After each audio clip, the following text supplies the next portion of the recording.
खाड़ी देश रहने वाले सिवान गोपालगंज छपरा के लोगों के लिए बड़ी खुशखबरी है। दरअसल केंद्र सरकार की उड़ान योजना में शामिल गोपालगंज के सवैया एयरपोर्ट का काम चालू हो गया है। अगर सब कुछ ठीक रहा तो साल 2025 के अंत तक या 2026 के शुरुआती महीनों में सवैया एयरपोर्ट से उड़ान सेवा शुरू कर दी जाएगी। अब सवाल है कि सबसे पहले किस एयरलाइन कंपनी की उड़ान सेवा शुरू होगी। इसके अलावा एयरलाइन में कितनी सीटें होंगी। साल 2024 में राज्यसभा में भाजपा सांसद डॉक्टर भीम सिंह ने सरकार से पूछा था कि बिहार की उड़ान योजना के तहत बनने वाले एयरपोर्ट से कितनी सीटों वाले विमान उड़ान भरेंगी। इस सवाल का जवाब देते हुए नागर विमानन राज्य मंत्री मुरलीधर मोहोल ने बताया था कि इन एयरपोर्ट पर 20 या इससे कम सीटों वाली विमानों की बोलियां प्राप्त हुई हैं, इसलिए यहां से 20 सीट तक की क्षमता वाले विमान उड़ान भरेंगे।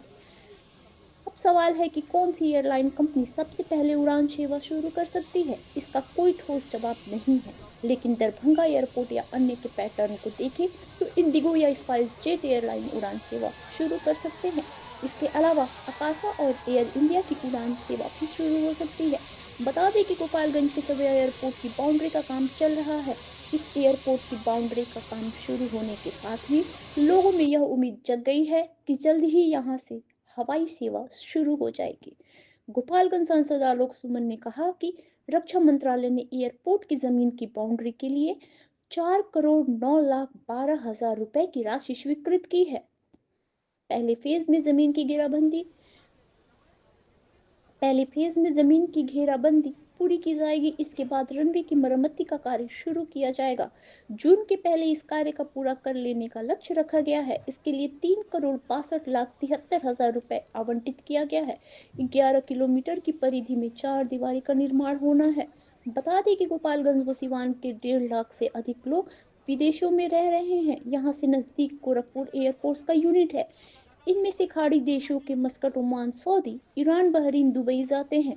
सिवान के बाद विदेशी मुद्रा की सर्वाधिक आवक गोपालगंज में है। यहाँ घरेलू उड़ान शुरू होने से कारोबार बढ़ेगी और देश में विदेशी मुद्रा लाने वाले कमातुतों को सहूलियत मिलेगी। साथ ही सरकार का राजस्व भी बढ़ेगा। पासपोर्ट बनाने के मामलों में भी सिवान और गोपालगंज के लोग सबसे आगे हैं। अंतिम प्रक्रिया केवल एक ये बची है कि अब इसके बाद भारत सरकार का सिविल एविएशन मिनिस्ट्री टेंडर निकालेगी, बिडिंग करेगी। उस बिडिंग में एक भी एयरलाइंस बिडिंग जब कर देती है तो अगला काम एयरपोर्ट का शुरू हो जाएगा। तब कब से